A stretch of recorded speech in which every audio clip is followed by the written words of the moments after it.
ऐसी अनुमान। यहाँ पर पक्ष भी है, यहाँ सपक्ष भी है, और यहाँ पर विपक्ष भी है। पूर्वतो वर्णिमान धूमवत्वात्, यहाँ पर सपक्ष कौन है? सपक्ष कौन है? महानस सपक्ष है, निश्चित साध्य जहाँ रहता हो, साध्य का जहाँ निश्चय उसको सपक्ष कहते हैं। तो पर्वतो वर्णिमान साध्य वर्णी, और वर्णी का निश्चय कहाँ है? महानस में, तो महानस सपक्ष है। और विपक्ष कौन है? जल हृद है, जहाँ साध्य के अभाव का निश्चय हो उसको कहते हैं विपक्ष। तो जल हृद में साध्याभाव का निश्चय, वर्णी के अभाव का निश्चय है, इसलिए जल हृद हो गया विपक्ष।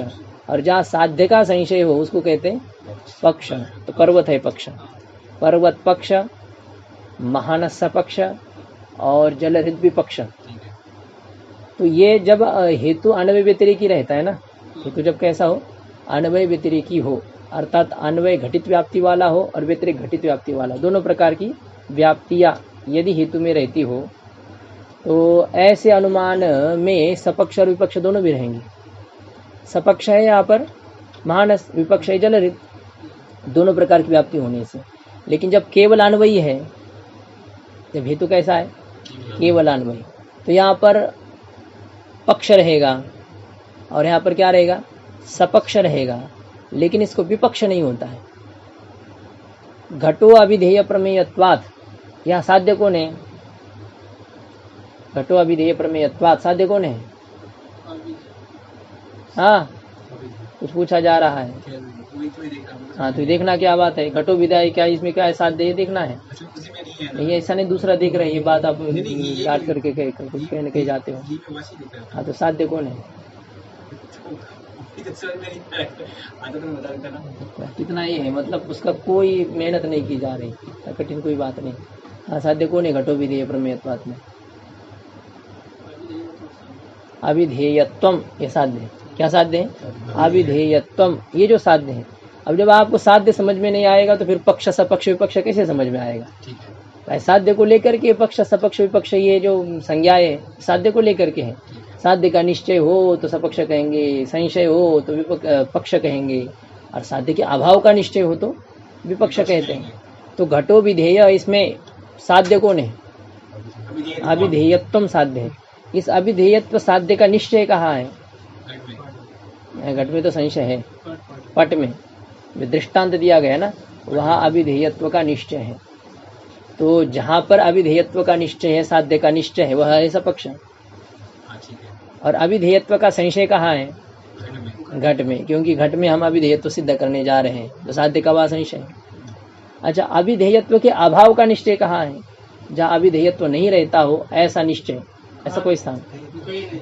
अविधेयत्व के अभाव का निश्चय कहीं पर भी नहीं होता है। इसका मतलब केवल अन्वयी व्याप्ति जहाँ पर होती है, केवल अन्वय लिंग जहाँ होता है, वह विपक्ष नहीं रहता, साध्याभाव का स्थल नहीं रहता है।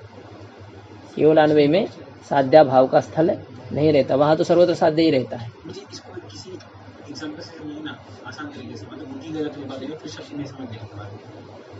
यहाँ सर्व रहने की बात हो रही है, अभी इसको क्या है, किस तरह से समझा जाए? हमेशा रहेगा ही ना वो, कि अनुमान के हिसाब से इनको समझना चाहिए, जैसा है समझना। मतलब संसार में ऐसा कोई भी चीज नहीं है जिसके लिए कोई वाच्य नहीं है, ये हाँ, ऐसे हो रहा है ना, वो किसी न किसी पद का वाच्य न हो ऐसा कोई पदार्थ संसार में नहीं है। जो पदार्थ है वो किसी न किसी पद का वाच्य होगा, जो पदार्थ है वो किसी न किसी के यथार्थ ज्ञान का विषय होगा। तो प्रमेयत्व का और अभिधेयत्व का अभाव कहीं पर भी नहीं है। सर्वस्य प्रमेयत्वात् अभिधेयत्वाच्च, सभी में प्रमेयत्व रहता है, सभी में अभिधेयत्व रहता है। तो साध्य का अभाव कहीं पर भी नहीं रहता है, और साध्य का अभाव जहाँ रहता है उसको विपक्ष कहते हैं, और यहाँ साध्य का अभाव कहीं भी नहीं रहता है। तो इसलिए इसमें साध्याभाव का स्थान जो विपक्ष है, वो विपक्ष केवल अन्वयी में नहीं होता है, और जो केवल व्यतिरेकी होता है उसको सपक्ष नहीं रहता है। केवल व्यतिरेकी जो हेतु होता है उसमें सपक्ष नहीं होता। जैसे पृथ्वी इतरेभ्यो भिद्यते गंधवत्व, गंधवत्व हेतु अन्वय व्यतिरेकी या केवल अन्वयी है? कैसा हेतु है? केवल व्यतिरेकी हेतु है, केवल अन्वयी अथवा अन्वय व्यतिरेकी हेतु नहीं है। अन्वय व्यतिरेकी हेतु कौन है? पता है ना तुम्हारा? अन्वय व्यतिरेकी हेतु अन्वय व्यतिरेक हेतु कौन सा है? अन्वय व्यतिरेक हेतु कौन सा है? धूम अन्वय व्यतिरेक हेतु है और तुक्का लग गया। हाँ, ये है अन्वय व्यतिरेक हेतु का मतलब क्या होता है? जिसमें अन्वय व्याप्ति भी हो और व्यतिरेक व्याप्ति भी हो। लिंग हेतु एक पर्यायवाची शब्द है। तो हम हेतु के प्रकार देख रहे हैं, सद हेतु के प्रकार। सद हेतु में 3 प्रकार की, केवल व्यतिरेकी हेतु, केवल अन्वयी हेतु और केवल व्यतिरेकी हेतु, ऐसे 3 प्रकार की है। तो उसमें जो केवल व्यतिरेकी हेतु होता है, जैसा गंधवत्व में केवल व्यतिरेकी हेतु है ना, गंधवत्व में केवल व्यतिरेकी हेतु है क्योंकि इसमें अन्वय व्याप्ति नहीं है, इसमें केवल व्यतिरेकी व्याप्ति है। तो इसमें पक्ष होता है पृथ्वी, पृथ्वी इतरेभ्यो विद्यते, मतलब अलग अलग हो सकता है। उदाहरण में पृथ्वी पक्ष है। और सपक्ष कौन है इसका?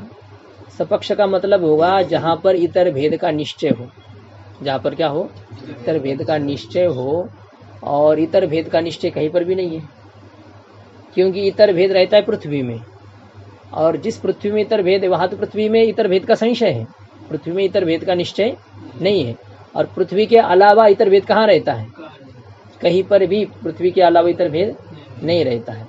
तो इसलिए इतर भेद का अभाव कहाँ रहेगा? इतर भेद कहाँ रहेगा? इतर भेद रहता है पृथ्वी में, और वो भी संदिग्ध रूप से, और अन्यत्र तो इतर भेद है ही नहीं। इतर भेद, ठीक, इतर भेद नहीं, अन्यत्र इतर भेद नहीं है। अन्यत्र क्या रहता है?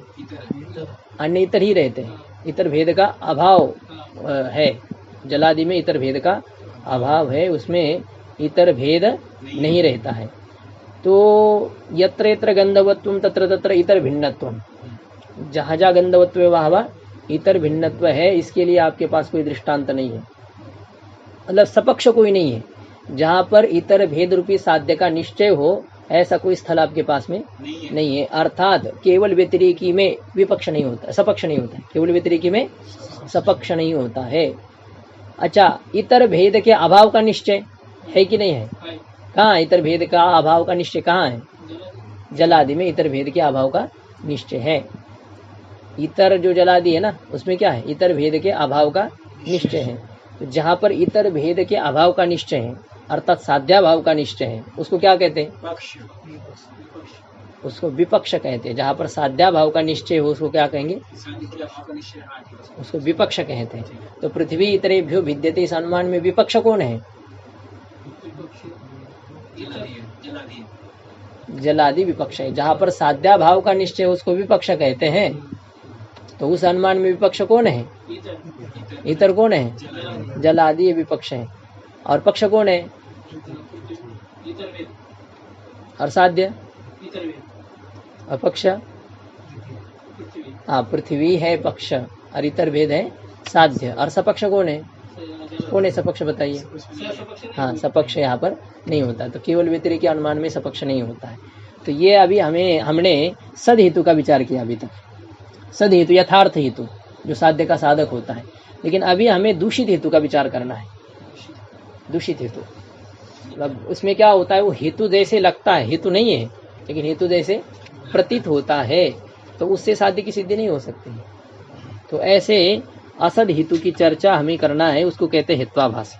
तो क्या कहते हैं? हेत्वाभास। हेतुवत आभास अंतिथि हेत्वाभाषा, जो हेतु के जैसे प्रतीत होते है ना, जैसे महात्मा भास नहीं देते, महात्मा के जैसे लगते दिखाई देते होते नहीं है, महात्मा भास कहते हैं। ऐसे हेत्वाभास, हेतु के जैसे दिखाई देते हैं, हेतु नहीं है ये। तो ऐसे 5 हेत्वाभास है। सद हेतु 3 ही है और हेत्वाभास 5 है। हमेशा अच्छे की संख्या कम होती है और दुष्टों की संख्या ज्यादा होती है। हेत्वाभास 5 है और सद हेतु 3 ही है। तो अभी ये असद हेतु का विचार हमें करना है। और ये हेत्वाभास क्या होते हैं? ये अनुमिति अथवा अनुमिति का जो करण, अनुमिति अथवा अनुमिति का करण, जो परामर्श, अनुमिति का करण कौन है? परामर्श अनुमिति का करण है, या व्याप्ति ज्ञान है, परामर्श है, इनका ये प्रतिबंध करने वाले होते हैं। हेत्वाभास क्या करते हैं? अनुमिति का अथवा अनुमिति का जो करण है तो उसके प्रतिबंध करने वाले वो होते हैं। उसका लक्षण अभी हम पदकृत्य में देखेंगे। हेत्वाभास का अनुमिति तत्करण अन्यतर प्रतिबंधक यथार्थ ज्ञान विषयत्व। अनुमिति तत्करण, अनुमिति तत्करण अन्यतर प्रतिबंधक यथार्थ ज्ञान विषयत्व। अनुमिति अथवा अनुमिति का जो करण, अनुमिति अथवा अनुमिति का जो कारण, इन दोनों में से किसी एक के प्रतिबंधक, इन दोनों में से किसी एक के प्रतिबंधक यथार्थ ज्ञान का जो विषय होता है उसको कहते हैं हेत्वाभास, हेत्वाभास कहेंगे। तो वो विचार करेंगे, अभी तो हमें मूल ही विचार करेंगे। यहाँ तो केवल आप इतना ही समझ लीजिए, जो हेतु के जैसे प्रतीत होते हैं हेतु नहीं होते, क्योंकि हेतु में कोई घटक होने चाहिए।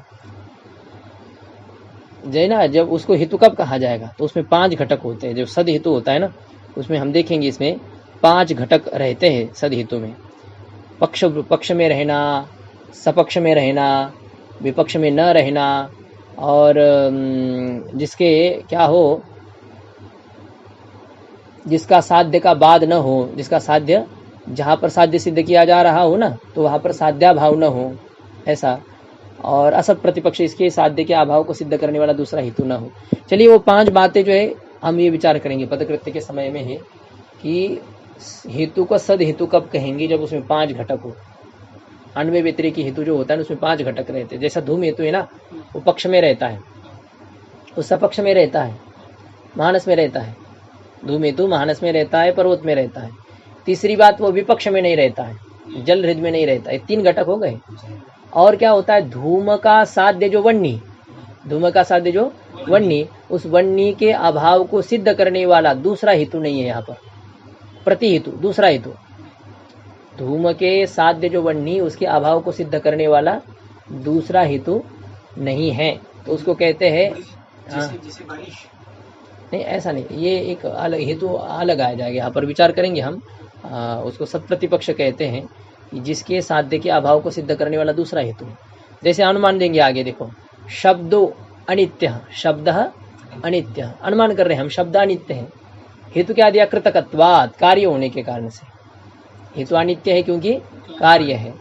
और दृष्टांत देंगे घटवत, है ना, जो जो अनित्य होता है, जो जो कार्य होता है वह अनित्य होता है, जैसा घट।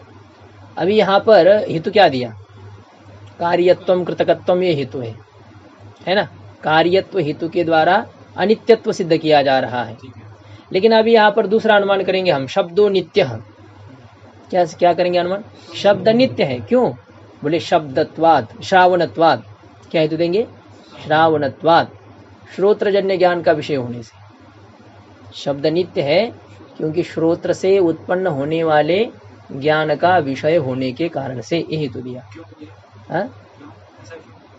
तो वो उसमें दृष्टांत देंगे, क्यों, क्या, यत्र यत्र श्रावणत्वम तत्र तत्र नित्यत्वम। आपको कोई दृष्टांत चाहिए, जो जो श्रोत्रजन्य ज्ञान का विषय होता है वह नित्य होता है। जैसे शब्दत्व।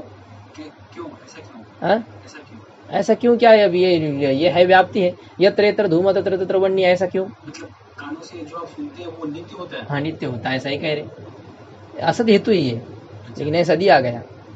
अब ये श्रावणत्व हेतु जो दिया गया अपने शब्द में नित्यत्व सिद्ध करने के लिए, शब्द नित्य है। क्यों नित्य है, श्रोत्रजन्य ज्ञान का विषय होने के कारण से। ये हेत्वाभास है, देखिए, ये सद हेतु नहीं है। क्यों सद हेतु नहीं है श्रावणत्व, क्योंकि इस श्रावणत्व हेतु का साध्य कौन है, नित्यत्व।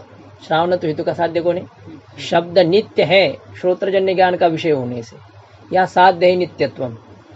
और ये जो नित्यत्व साध्य है ना, ये नित्यत्व हम शब्द में सिद्ध करने जा रहे थे। ये नित्य श्रावणत्व हेतु के द्वारा हम शब्द में क्या सिद्ध करने जा रहे थे, नित्यत्व सिद्ध करने जा रहे थे। लेकिन श्रावणत्व हेतु का साध्य जो नित्यत्व, उसके अभाव को सिद्ध करने वाला दूसरा हेतु है। नित्यत्व के अभाव, अनित्यत्व को सिद्ध करने के लिए दूसरा हेतु है। कौन सा हेतु दूसरा, कार्यत्व। शब्द अनित्य कृतकत्वात् कार्यत्वात्। ये हेतु क्या करता है, श्रावणत्व हेतु के साध्य के अभाव को सिद्ध करता है।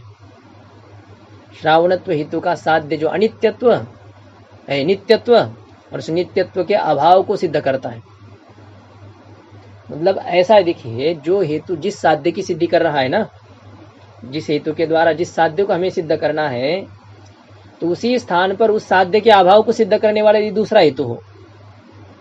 पर्वत में हम वन्य की सिद्धि करने जा रहे हैं, किस हेतु के द्वारा, धूम हेतु से हम पर्वत में वन्य सिद्ध करने जा रहे हैं, लेकिन उसी पर्वत पर वन्य के अभाव को सिद्ध करने वाला दूसरा हेतु हो, तो धूम हेतु को असद हेतु माना जाएगा। मतलब हो सकता है वो, जबकि ऐसा है प्रतिस्पर्धी हेतु आ भी जाए ना, तो फिर क्या है, वो इसके सामने तो आ जाएगा, इसको गिराने का प्रयास करेगा, लेकिन वो खुद ही गिर जाएगा।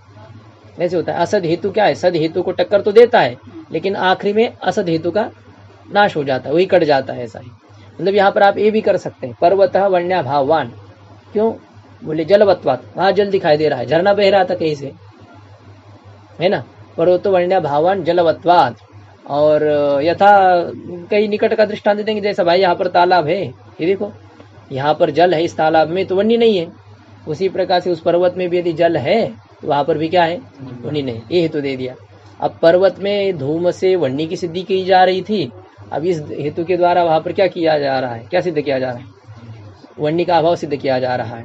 यद्यपि यह है, अभी दोनों का स्थान भिन्न है। देखिए दोनों भी सद हेतु है अपने अपने स्थान पर, क्योंकि जहां पर वन्नी का अभाव सिद्ध किया जा रहा है ना जलवत्व हेतु के द्वारा, वहां तो ठीक है वन्नी का अभाव है, क्योंकि एक तरफ झरना बह रहा है, दूसरी तरफ आग जल सकती है कि नहीं जल सकती है? तो वहां तो दोनों अपना अपना अलग अलग स्थल है, लेकिन एक ही स्थल पर एक हेतु जिस साध्य को सिद्ध कर रहा है, उसी स्थल पर दूसरा हेतु यदि उसके साध्य के अभाव को सिद्ध करे। जैसे बारिश, हाँ, बारिश अगर हो रही है वहाँ पे, तो वो बोलेगा मेरे को बारिश में कहाँ अग्नि रहेगी, बारिश वहाँ हो रही है इसलिए अग्नि नहीं है, ये भी तो सकता है। ऐसी कोई जरूरत नहीं ना, बारिश में अग्नि नहीं जल सकती, ऐसी कोई बात नहीं होती है। बहुत तेज जो अग्नि जलती है ना, उसमें बारिश में उसका कुछ नहीं होता है, वो जलती रहती है। बारिश में अग्नि कहाँ चली जाएगी? ये आपको उतनी मात्रा में बारिश लगेगी ना, और उतनी कम मात्रा में वन्नी लगेगी। वो तेज वन्नी यदि होना तो बारिश नहीं बुझने वाली, वो जलती रहती है। जो है ना, कभी कभी जंगल में आग लग जाती है, बारिश से बुझती नहीं है ऐसी, मतलब उसकी उतनी तगड़ी बारिश होनी पड़ती है, फिर वो होता है अंदर से, फिर वो लगती रहती है, वो बाहर केवल होता है। ठीक इस प्रकार से तो आप ऐसा दे दीजिए आप, पर्वत वर्ण्य भाववान। क्यों उसमें वर्षा युक्तत्वात ऐसा कुछ हेतु करना पड़ेगा उसमें, वर्षा हो रही है ना, तो इस कारण से दोनों बातें अब सिद्ध क्या वो आगे वाली तो चलेगी। इस प्रकार से होता है। तो ये हमें कहना है कि ये जो हेतु है ना, इस प्रकार का जो हेतु रहेगा, उस हेतु को हेतु नहीं कह सकते हैं कि जिसके साध्य के अभाव को सिद्ध करने वाला कोई दूसरा हेतु, जिसके साध्य के अभाव को सिद्ध करने वाला दूसरा हेतु हो, तो उसमें एक जो होता है वो एक असत हेतु रहेगा, एक तो सद हेतु रहेगा। वो भले उसके सामने से कोई दूसरा आ भी जाता है ना, तो उसके सामने टिकेगा नहीं, थोड़ी देर तक ऐसा लगेगा। राम जी और रावण एक साथ युद्ध कर रहे तो क्या लगेगा, एक बार कभी ऐसा लगेगा तो राम जी आरे परास्त हो सकते हैं, कभी ऐसा लगेगा नहीं रावण परास्त हो सकता है ना। मैच चल रही तो कभी क्या होता है, आखिरी क्षण तक पता नहीं कौन जीतता है ना। 20 रन करने आखिरी ओवर में ठोक देते हैं, और नहीं तो कभी नहीं। 20 करने कितनी ओवर बाकी, 5 ओवर बाकी तो होते हैं, आप जीतने वाले चले जाते हैं, और तुरंत आगे वाले फिर सब विकेट चली गई, हो गए, हार गए। अब इतने बाकी थे लेकिन तभी भी जीत नहीं पाते। तो ये कोई आखिरी तक निर्णय नहीं हो पाता है। तो ये जब तक ये एक दूसरे के सामने आ जाते हैं ना हेतु, दो हेतु, उसमें से उनका ऐसा लगता है कि भाई ये इसको गिरा देगा या ये इसको गिरा देगा, लेकिन इसमें से एक जो है ना एक बाधित हो जाएगा, एक खंडित हो जाएगा, तो फिर दूसरा ठीक रह जाएगा।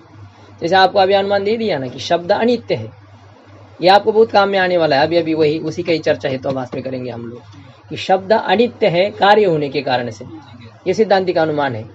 पूर्व पक्षी अनुमान कर रहा है कि शब्द नित्य, पूर्व पक्षी मतलब मीमांसक जो वैयाकरण लोग हैं वो शब्द को नित्य मानते हैं। तो शब्द नित्य है, क्यों बोले श्रावणत्व, श्रोत्रजन्य ज्ञान के विषय होने के कारण से।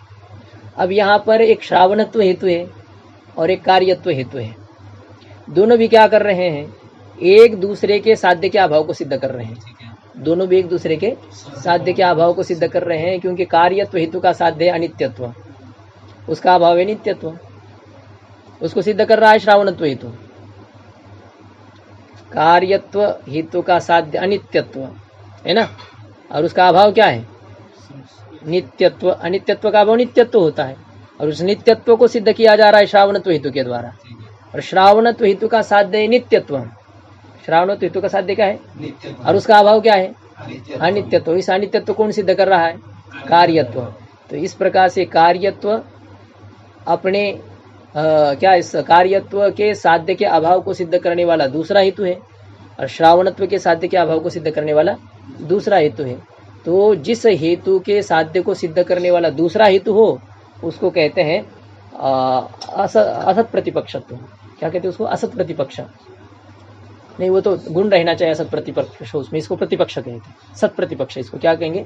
सत प्रतिपक्ष। उसको प्रतिपक्ष है, विरोधी है इसको। और जब विरोधी हो तो फिर उसको सद हेतु नहीं कहा जाता है। जिसके अभाव को सिद्ध करने वाला दूसरा हेतु, उसको सद हेतु नहीं कहा जाता है। तो ऐसा ही होता है। तो हम ये देख रहे थे धूम हेतु सद हेतु कैसा है। तो धूम में 3 घटक तो हमने देखे। धूम पक्ष में रहता है, धूम सपक्ष में रहता है, धूम विपक्ष में नहीं रहता है। ये 3 घटक हो गए धूम में। और चौथा एक घटक धूम में रह गया कि इसके साध्य के अभाव को सिद्ध करने वाला दूसरा हेतु नहीं है, प्रतिस्पर्धी इसका हेतु नहीं है। और 5वां ये है कि ये इसका साध्य जो है ना, वो किसी अन्य प्रमाण से बाधित नहीं होता है। पर्वत में जो आप वन्नी की सिद्धि करने जा रहे हैं ना, वो किसी अन्य प्रमाण से बाधित नहीं होता। जैसे आप गंगा जी में वन्नी की सिद्धि करेंगे, गंगा वन्नीमती, गंगा वन्नीमती धूमवत्वात्, धूम तो दिखाई देता है, सुबह सुबह निकलता है वो। अब यहाँ पर इस धूम हेतु के द्वारा जब आप गंगा जी में वन्नी की सिद्धि करेंगे ना, तो ये अन्य प्रमाण से बाधित है। ये प्रत्यक्ष प्रमाण से बाधित है। इसमें गंगा जी में जल में वन्नी कैसे हो सकती है? और ये प्रत्यक्ष चक्षु से देख रहे हैं हम, नहीं है वहां पर। तो जब जिस हेतु का साध्य किसी अन्य प्रमाण से वहां पर जहां पर हम साध्य सिद्ध करने जा रहे हैं, वहीं पर किसी हेतु के साध्य के अभाव का निश्चय अन्य इंद्रिय से हो। इसे आपको सरल दृष्टांत देखो कि वन्नी शीतः, वन्नी क्या है? ठंडी है। वन्नी ठंडी है, क्यों? हेतु देंगे कुछ, द्रव्यत्वात्। वन्नी ठंडी है, द्रव्य होने के कारण से जल के समान। यत्र यत्र द्रव्यत्वम तत्र तत्र शीतत्वम यथा जलम। अब यहाँ द्रव्यत्व हेतु के द्वारा हम वन्नी में क्या सिद्ध करने जा रहे हैं? शीतत्व सिद्ध करने जा रहे हैं। तो यहाँ जो सा हेतु है हमारा, क्या हेतु है? द्रव्यत्व। इस द्रव्यत्व हेतु का साध्य कौन है? शीतत्व, ये साध्य है। अब ये जो शीतत्व साध्य है, इसके अभाव का निश्चय है वन्नी में। जिस वन्नी में आप शीतत्व सिद्ध करने जा रहे हैं, जिस पक्ष में आप साध्य सिद्ध करने जा रहे हैं, वहां पर साध्याभाव का निश्चय अन्य प्रमाण से। तो इंद्रिय से हमें पता है, हमने देखा है कि वन्नी ठंडी या गर्म है। देखा है नहीं? सबने देखा होगा ना। हाँ, 1-2 बार तो लगा ही है कहीं ना कहीं, तो भोजन बनाते समय। तो वन्नी ये गर्म है, ये हमें त्वगेंद्रिय से निश्चित है। और वहां द्रव्यत्व हेतु क्या सिद्ध करना चाहता है? शीतत्व सिद्ध करना चाहता है। तो यहाँ पर ये जो हेतु द्रव्यत्व हेतु, इसको कहते हैं बाधित हेतु। इसको क्या कहते हैं? बाधित हेतु। इसके साध्य का अभाव उस पक्ष में अन्य प्रमाण से निश्चित है।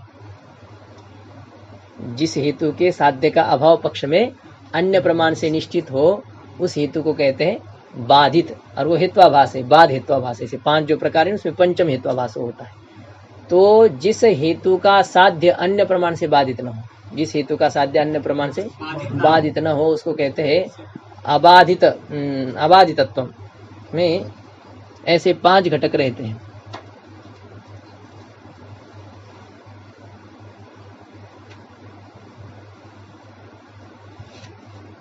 ये दूसरा पुस्तक उठाया है ना, इसलिए इसमें विषय है। हाँ ठीक है। अबाधित विषयत्व क्या है? हेतु में अबाधित विषयत्व, जिसका साध्य रूपी विषय बाधित न हो। तो धूम में ये 5 घटक बैठते हैं। तो चलिए उसकी चर्चा तो आपको बाद में ये स्पष्ट होती रहेगी। तो हमें ये समझना है कि सद हेतु जो होता है उसमें 5 घटक होने चाहिए। क्या होने चाहिए? 5 घटक होने चाहिए। लेकिन कभी कभी क्या होता है, 1, 2, 3 किसी में रहते हैं, 2 रहते हैं, 3 रहते हैं। तो वो भी क्या लगते हैं? वो भी हेतु के जैसे लगते हैं। आपको पता है ना, महात्मा के कोई लक्षण होते हैं, तो उसमें से कुछ लक्षण किसी में रहते हैं, तो हम उसको क्या समझते हैं? महात्मा समझते हैं। होता है क्या? जब पूरे लक्षण उसमें नहीं, तो महात्मा हो सकता है क्या? वो नहीं हो सकता है। लक्षण जब नहीं है तो नहीं हो सकता भाई। लक्षण केवल बाह्य नहीं होते, अंतरंग भी होते हैं। तो केवल लक्षण जितने चाहिए, उसमें से कोई 2-3 यदि लक्षण हो तो उसको महात्मा कहेंगे। लेकिन वो महात्मा नहीं, वो महात्मा भास होता है ना। और जिसमें पूरे लक्षण हो उसको कहेंगे महात्मा। तो सद हेतु जो होता है उसमें 5 लक्षण रहेंगे, 5 घटक रहेंगे। और असद हेतु जो होता है उसमें से 2 रहेंगे या 3 रहेंगे या 4 रहेंगे, ऐसे होते हैं। 5 नहीं रहेंगे, जितना चाहिए उतना। वो यदि ना हो तो फिर उसको हेत्वाभास कहेंगे। ऐसा है। और ऐसा हेत्वाभास जो होता है ना, तो उससे साध्य की सिद्धि नहीं हो सकती है। वो ग्रस्त है, दोषग्रस्त हेतु है। और दूषित हेतु से साध्य की सिद्धि नहीं की जा सकती है। तो इसके लिए हमें अभी हेत्वाभास की चर्चा करना है। ये दोनों बातें हमेशा आती हैं आपको, सकारात्मक और नकारात्मक। हर एक शास्त्र में किसी का भी विचार करेंगे इन दोनों बातों को विचार किया जाता है। पाप का जहाँ पुण्य का जहाँ विचार करेंगे वहाँ पाप का विचार करेंगे, जहाँ ज्ञान की चर्चा आएगी वहाँ अज्ञान की चर्चा आएगी, जहाँ प्रकाश की चर्चा वहाँ अंधकार की चर्चा, ये सब रहता ही एक साथ ही। हेतु की चर्चा की तो अब ये गलत हेतु को भी असत हेतु को भी समझना चाहिए, क्योंकि हमारी भ्रांति न हो, हम फंस न जाए किसी को ऐसा बाहर से समझ करके, तो इसलिए ये है। और बहुत बार होता है असत हेतु दिए जाते हैं और हम घबराते हैं, अरे भाई इसने तो हेतु दे दिया। अब पहले ठीक लगा कि नहीं आपको, अग्निर शीत द्रव्यत्वात् जलवत, देखो जो जो द्रव्य होता है वो ठंडा होता है जल के समान। अब नहीं सोचेगा तो ठीक लगेगा, अरे बात तो सही है। तो अनुमान से तो वन्नी गर्म नहीं होनी चाहिए, अनुमान प्रमाण से उसका क्या हो रहा है, बात हो रहा है, द्रव्यत्व हेतु वन्नी में शीतत्व सिद्ध कर रहा है, ऐसा आपको पहले लगेगा। जब सोचेंगे अरे यहाँ पर क्या है, ये हेतु सही है या नहीं है, इसमें कोई जो चाहिए घटक वो है या नहीं है, ऐसा विचार करने पर पता चलेगा तो आप उस बात को काट देंगे। तो हेतु की अपेक्षा से हेतुआभास को समझना ज़्यादा महत्वपूर्ण होता है। हर जगह आपको जो करना है उसकी अपेक्षा से जो नहीं करना है उसको समझना ज़्यादा आवश्यक होता है। आपको जो खाना है उसकी अपेक्षा से जो नहीं खाना है उसको समझना ज़्यादा महत्व का होता है। ऐसा होता है, जो आपको करना है वो चाहे आप नहीं करें कोई बात नहीं, लेकिन जो नहीं करना है उसको नहीं करना है। ये होता है निषेध पूरी तरह से पालन नहीं होता शास्त्र में जो आता है। शास्त्र तो बहुत कुछ करने की बात कहता है, तो पूरा तो हम कर भी नहीं सकते। वैसे जो नहीं करना है उसको तो पूरी तरह से पालन करना चाहिए। नहीं करना है, नहीं करना है, मांस नहीं खाना है, नहीं खाना है, नहीं इसका खाएंगे उसका खाएंगे, इसका किसका नहीं खाना है, नहीं खाना है, व्यभिचार नहीं करना है, नहीं करना है, नहीं करना है, फिर इसका नहीं उसका नहीं, ऐसा नहीं ऐसा वो कुछ नहीं करना है, नहीं करना है, ऐसा ही हो जाता है। तो चलिए अभी हेत्वाभासी 5 है, ये है सभ्य विचार विरुद्ध सत प्रतिपक्षा सिद्ध बाधिता पंच हेत्वाभासा।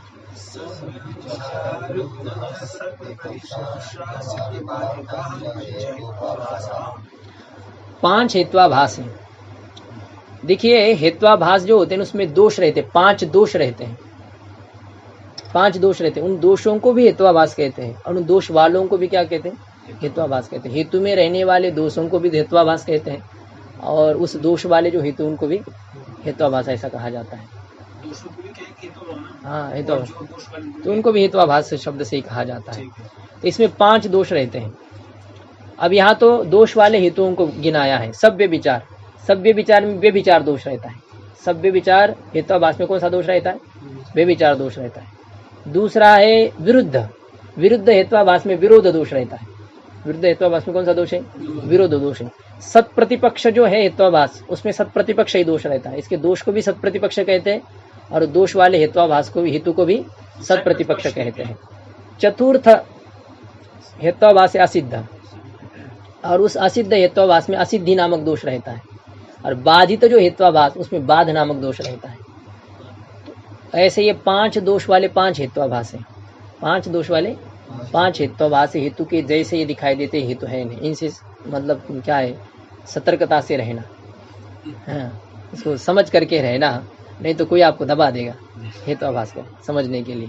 शास्त्रार्थ चर्चा जहाँ होती है ना तो ये ऐसे किए जाते हैं। ये हेत्वाभास पर दूसरे के हेतु में आप दोष देंगे तो फिर वो हार जाएगा, और यदि दूसरे का हेतु दूषित है लेकिन आप नहीं पकड़ पाएंगे फिर आप पराजित हो जाएंगे। मैंने गलत तो बोला था लेकिन तुमने कहाँ पकड़ा, तुम नहीं समझ पाएंगे ना, ऐसे हो जाता है। हमें बोलते बोलते कोई गलत बोल दिया और आप कुछ बोले नहीं तो उस दोष के भागी आप भी हो, आपने उनका समर्थन किया। कहते हमने तो कुछ बोला नहीं तो इसलिए तो है, बोलना चाहिए था कि भाई गलत बोले थे आप यहाँ पर। ये होता है। तो दूसरे के गलत हेतु को पकड़ना या तो दूसरे के हेतु पर दोष देना, ये इसके लिए शास्त्रार्थ में इसका उपयोग होता है।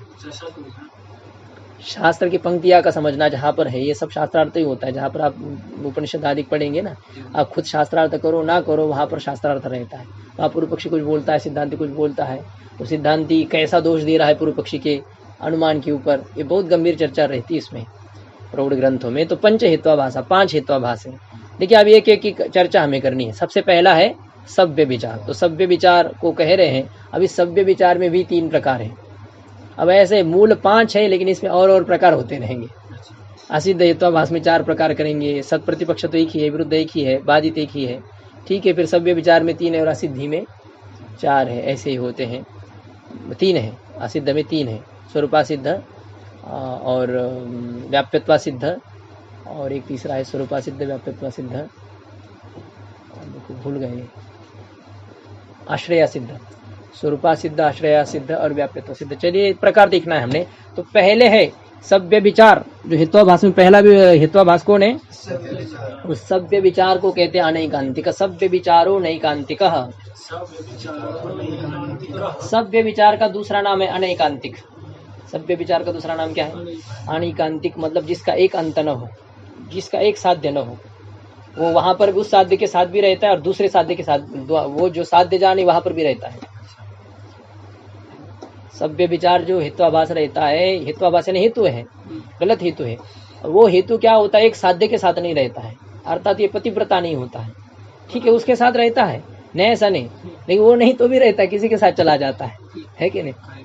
ऐसे इस प्रकार से होता है सभ्य विचार हेत्वाभास। दिखाई देते कि नहीं? बहुत है आजकल इस प्रकार से होते हैं। तो एक जिनका अंत न हो, एक जिनका साध्य न हो, उनको कहते हैं सभ्य विचार। साध्य के साथ भी रहते हैं और साध्य न हो तब भी रहते हैं। ऐसे साध्याभाव के स्थान पर भी रहते हैं, साध्य जानी वहां पर भी रहते हैं ऐसे। तो वह जो सभ्य विचार है जिसको अनैकांतिक ऐसा कहते हैं, वह 3 प्रकार का है। सभ्य विचार हेत्वाभास 3 प्रकार का है। सत्रिविधा साधारणा साधारणानुपसंहारी भेदात।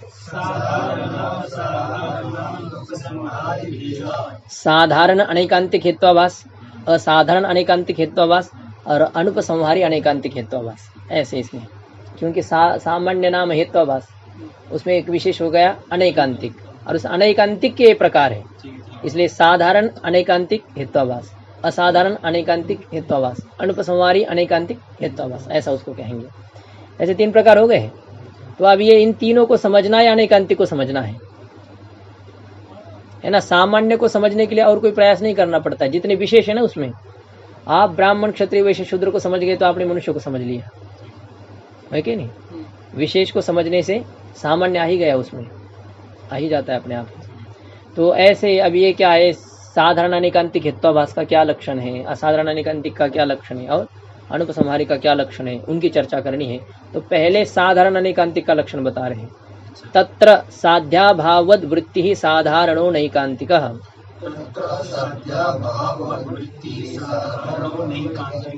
तत्र मतलब वो जो 3 है ना, साधारण असाधारण अनुपसंहारी, इन तीनों में जो पहला है साधारण अनैकांतिक हेत्वाभास, उसका क्या स्वरूप है, क्या लक्षण है उसका? कहते साध्याभाववद् वृत्तिः, जो हेतु साध्य के अभाव के अधिकरण में रहता हो, जो हेतु साध्य के अभाव के अधिकरण में रहने वाला हो, उसको कहते हैं साधारण अनैकांतिक हेत्वाभास। जो साध्य के अधिकरण में रहता है और साध्याभाव के अधिकरण में भी रहता है, जो हेतु क्या हो, साध्य के साथ भी रहता है और साध्य न होने पर भी रहता है, ऐसा जो हेतु। हाँ, धूम कहा, धूम क्या साध्य के बिना रहता है क्या? वन्नी के बिना नहीं रहता है ना।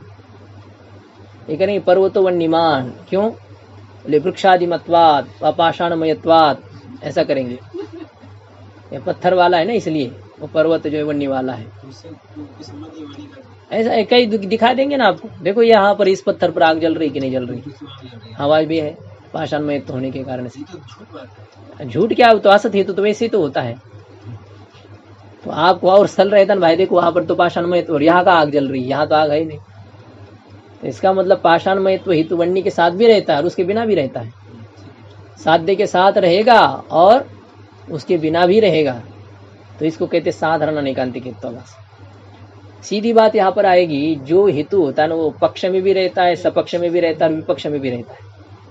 जो हेतु तीनों स्थल पर रहता है उसको कहते साधारण अनैकांतिक हेत्वाभास। जो पक्ष में भी रहेगा, सपक्ष में भी रहेगा, विपक्ष में भी रहेगा। मतलब वो कोई और ही आइटम है कि वो हर जगह पड़ा हुआ है, उसी का एग्जांपल यहाँ पे दे रहे हैं।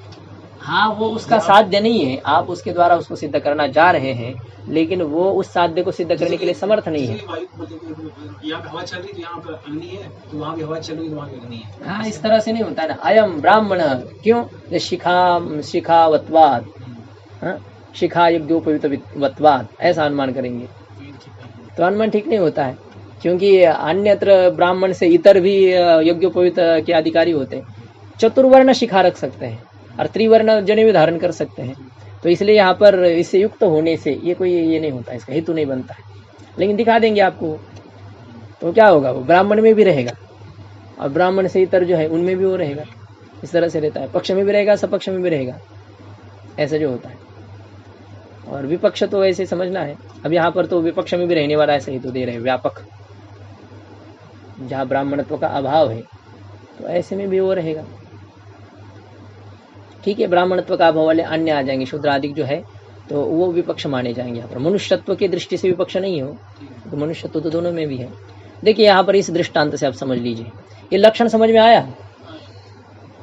साध्य के अभाव के अधिकरण में रहने वाला जो हेतु, साध्याभाववद वृत्ति, साध्यस्याभाव साध्याभाव, साध्याभाव अस्मिन् अस्ति सह साध्याभावान।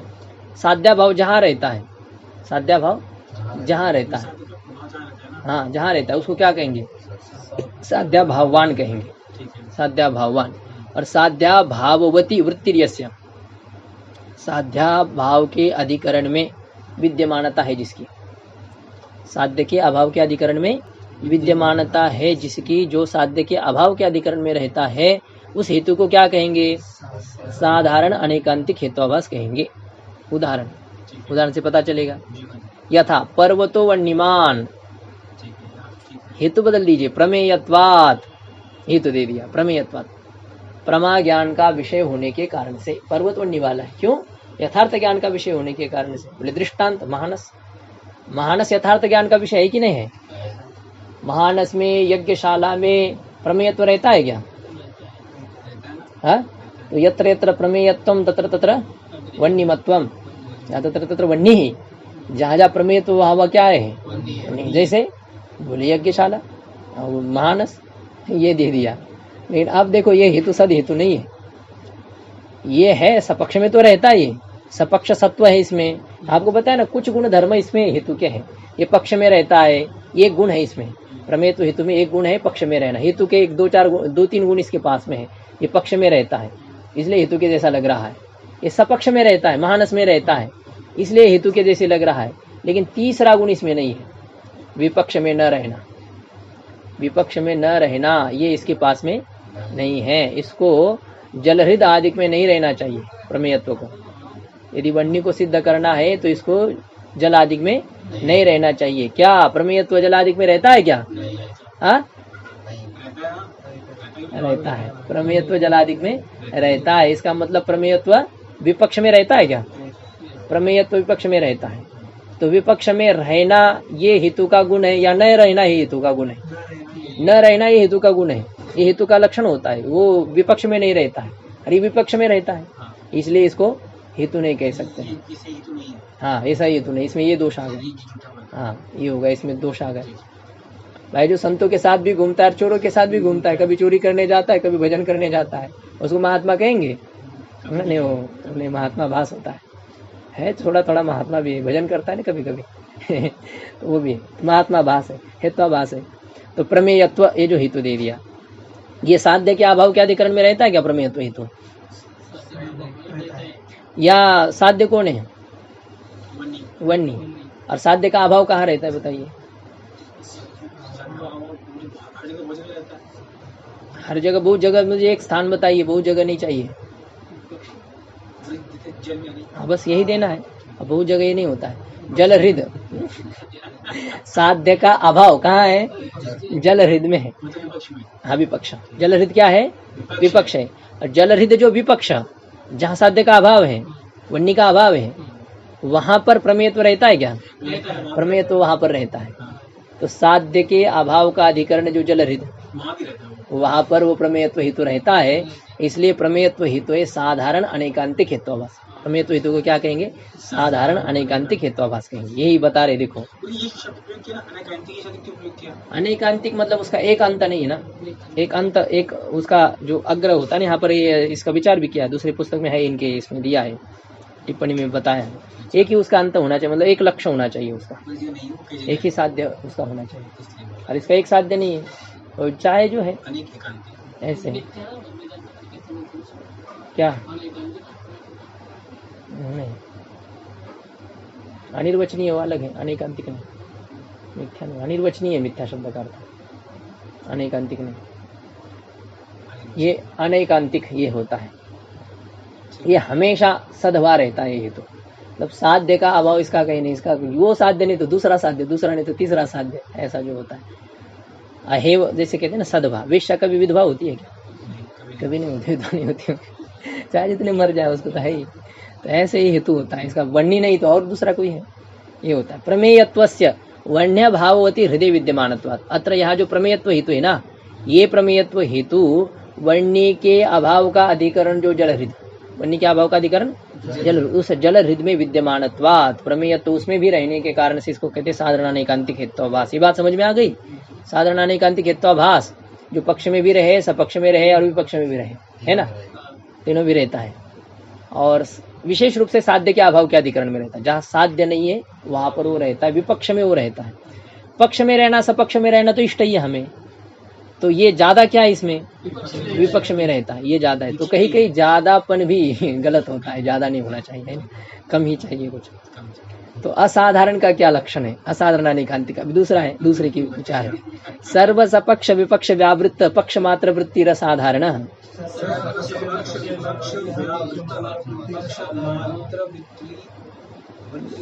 रसाधारण पक्ष मात्र वृत्ति, वृत्ति ही असाधारण। तो सर्व सपक्ष विपक्ष व्यावृत्त, जो सभी सपक्ष और विपक्ष से व्यावृत्त है, अलग है, सपक्ष में भी नहीं रहता है, विपक्ष में भी नहीं रहता है, ऐसा जो है, या जिसको सपक्ष और विपक्ष होता ही नहीं है वस्तुतः, जिसको सपक्ष और विपक्ष नहीं, सपक्ष एक मिनट, सपक्ष विपक्ष रहेगा इसको, ठीक है, विपक्ष ही रहेगा, सपक्ष रहेगा, ठीक है। सपक्ष विपक्ष है लेकिन उसमें नहीं रहता है। जो हेतु सपक्ष में नहीं रहता है, विपक्ष में नहीं रहता है, केवल पक्ष में रहता है। जो हेतु सपक्ष में नहीं रहता, विपक्ष में नहीं रहता, केवल पक्ष में नहीं रहता। अब इसमें क्या कमती बता सकते हैं? इसमें क्या पंक्ति है? सपक्ष में न रहना इसकी कमती, विपक्ष में न रहना तो इष्ट ही होता है, लेकिन ये थोड़ा ज्यादा कम हो गया, उसमें थोड़ा सा ज्यादा हो गया था, इसमें थोड़ा सा कम हो गया। ये केवल पक्ष में रहता है, तो कम भी नहीं होना चाहिए, ज्यादा भी नहीं होना चाहिए। केवल पक्ष में रहना दोष है, और सपक्ष पक्ष विपक्ष तीनों में रहना भी दोष होता है। तो ये सपक्ष और विपक्ष से व्यावृत्त होते हुए, मतलब वहां नहीं रहते हुए जो केवल पक्ष में रहने वाला है, उस हेत्वाभास को क्या कहेंगे? असाधारण अनेकांतिक हेत्वाभास कहेंगे। क्या कहेंगे? असाधारण अनेकांतिक हेत्वाभास। जैसे उदाहरण देखो, शब्दः नित्यः, शब्दो नित्यः शब्दत्वात्। हाँ, इसमें पक्ष कौन है? पक्ष है शब्द, साध्य है नित्यत्वम, ये साध्य है। साध्य कौन है? नित्यत्वम। प्रतिज्ञा वाक्य क्या बनेगा? शब्दो नित्यः, ये प्रतिज्ञा वाक्य है। क्या प्रतिज्ञा वाक्य है? शब्दो नित्यः। हेतु कौन है? शब्दत्वात्, ये हेतु है। शब्दत्वम ये हेतु है। अब यहाँ देखो, ये शब्दत्व जो हेतु है, अच्छा ये भी विचार की, यहाँ साध्य कौन है? साध्य कौन है? नित्यत्वम, ये साध्य है। और ये नित्यत्व में जो साध्य, यहाँ पक्ष कौन है? शब्द पक्ष है। सपक्ष कौन है? सपक्ष शब्द पक्ष भी शब्द, सपक्ष नहीं है। साध्य कौन है? नित्यत्वम साध्य है। नित्यत्व रूपी साध्य का कई निश्चय है आपको? जहाँ निश्चित रूप से नित्यत्व रहता हो ऐसा आपको कोई निर्णय है? नहीं, कभी है ही नहीं। नित्य पद नित्यत्व किसी में रहते आपको पता नहीं? पढ़े नहीं पीछे? नित्य कौन कौन होते हैं? आकाश, काल, दिक्, आत्मा, मन और सभी परमाणु रूप से द्रव्य, सभी क्या होते हैं? इसमें क्या रहता है? ये संदिग्ध नित्यत्व या निश्चित नित्यत्व? उसमें निश्चित नित्यत्व पढ़े है तो निश्चित ही मानना है। उसमें नित्यत्व कैसा है? निश्चित है। तो साध्य का निश्चय है कि नहीं? वहां पर नित्यत्व रूपी साध्य का निश्चय कहाँ है? आकाश आदि में है। तो जहां पर साध्य का निश्चय हो उसको क्या कहते हैं? सपक्ष कहते हैं। निश्चित साध्यवान सपक्ष, जहाँ साध्य का निश्चय हो। नित्यत्व रूपी साध्य का निश्चय कहाँ है? आकाश आदि में। तो सपक्ष कौन है?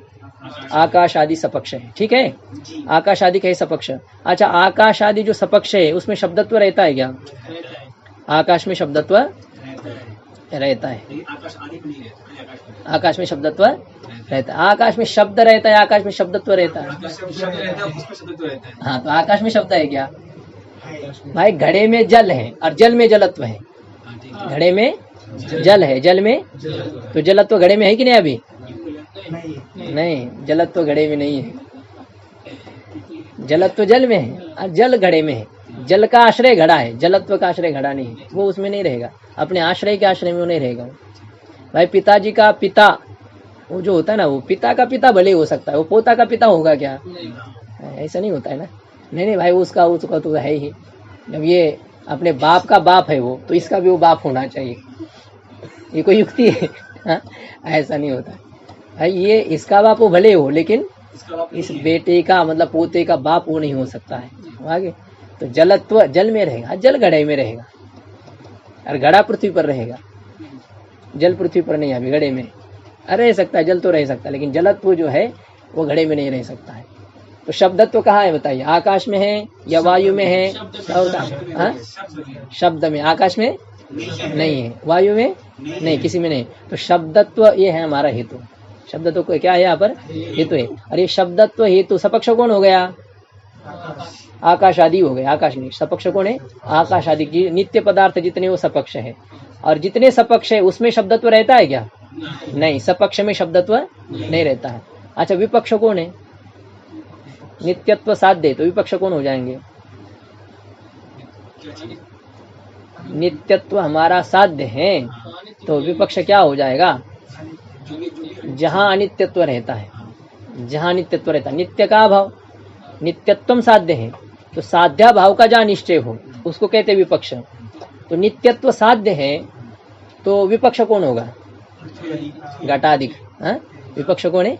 घटादि जो अनित्य पदार्थ है वो सभी क्या हो जाएंगे? विपक्ष हो जाएंगे, क्योंकि उसमें नित्यत्व के अभाव का निश्चय है। कोई आपको संशय है ये घड़ा नष्ट होने वाला है ऐसा? हाँ, इसमें कोई संशय है? नहीं, संशय नहीं। इसमें साध्या भाव का निश्चय है, नित्यत्व के अभाव का निश्चय घटादिक में। तो इसलिए घटादि क्या है? विपक्ष है। घटादि क्या है? विपक्ष है। इस अनुमान में घटादि है विपक्ष। अच्छा, उस विपक्ष घटादि में शब्दत्व रहता है क्या? शब्दत्व नहीं रहता। तो शब्दत्व सपक्ष में रहता है या विपक्ष में रहता है? न सपक्ष में रहता है न विपक्ष में रहता है। अच्छा, पक्ष में रहता है क्या शब्दत्व? पक्ष है शब्द, शब्द में शब्दत्व रहता है? रहता है।